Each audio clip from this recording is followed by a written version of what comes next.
જિલ્લા પંચાયત ઉપપ્રમુખ મુકેશ કણસાગરા તાજેતરમાં વિસાવદરના ધારાસભ્ય ગોપાલ ઇટાલિયા જે જિલ્લા પંચાયત ઉપર જે વાહિયાત આક્ષેપો કર્યા છે તેનું હું ખંડન કરું છું. જેમ કે મનરેગા યોજનાની અંદર ભ્રષ્ટાચાર થયો છે એવો એનો આક્ષેપ છે, તો છેલ્લા 2 વર્ષની અંદર તો મનરેગાનું કોઈ કામ થયેલા જ નથી. બીજું વાત રહી હેલ્થ એટીએમની. હેલ્થ એટીએમમાં જિલ્લા પંચાયતના સભ્યો કે પદાધિકારીઓ કોઈ ખરીદીમાં હોતા જ નથી.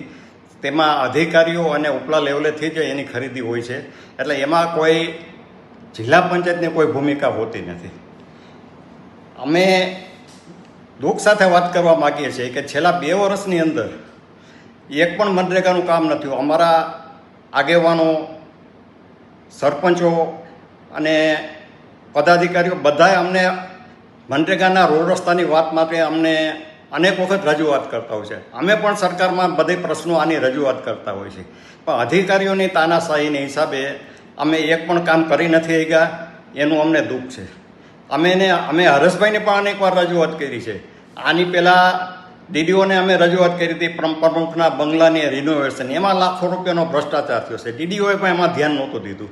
હવે અમે ડીડીઓને સંકલન કરી ઉપરથી બધું વ્યવસ્થિત ગોઠવું, અને હવે તો ગોપાલ ઇટાલિયામાં આવ્યો છે. તો ગોપાલ ઇટાલિયા, મને એવું નથી લાગતું કે એક પણ કામ અમારું મનરેગાનું કામ થવા દે કે ખેડૂતોના રોડ રસ્તાના કામ થવા દે.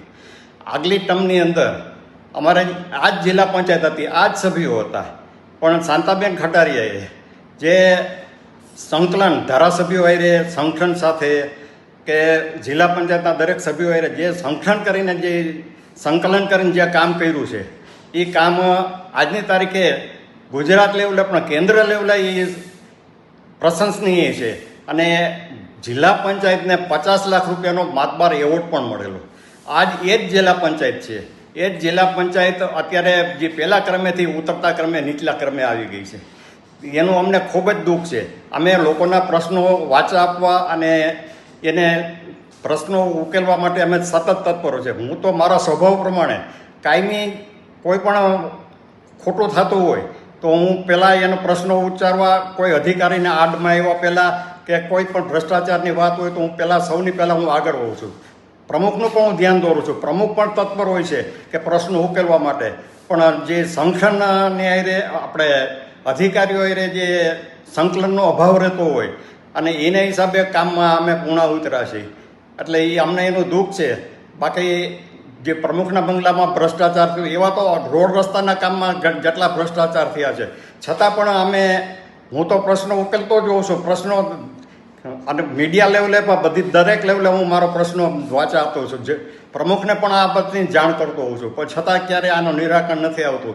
એનું આપણે પ્રજાના પ્રશ્નો ન ઉકેલે ગયા, પ્રજાએ અમને બેસાડ્યા હોય હોદ્દા ઉપર, તો અમને એના માટે અમે એને દુઃખની લાગણી અનુભવી છે કે અમે આમાં પ્રશ્નોમાં કેમ પાછા પડી છે. અમને કાયદેસર તત્પરતા હોય છે. અમારી મનરેગાના ગ્રાન્ટ હોય કે 15માં નાણાપંચની ગ્રાન્ટ હોય કે બીજી સબવંડોની ગ્રાન્ટ હોય, તો એક પણ કામ થતા નથી. છેલ્લા 2 વર્ષમાં તો એક પણ કામ નથી થયું.